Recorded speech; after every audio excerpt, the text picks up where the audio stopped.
2025 को मैं गम का साल लिखूंगा, क्योंकि इस साल मैंने अपनी जिंदगी के सबसे कीमती इंसान को खो दिया, सबसे महबूब तरीन रिश्ते को खो दिया।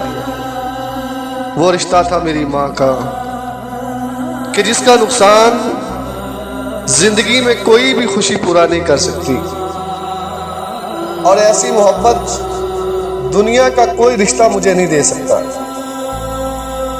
25 जनवरी 2025 ये दिन मेरी जिंदगी का सबसे मुश्किल तरीन दिन था, कि जिस दिन मैंने अपने हाथों से अपनी माँ की कब्र पर मिट्टी डाली।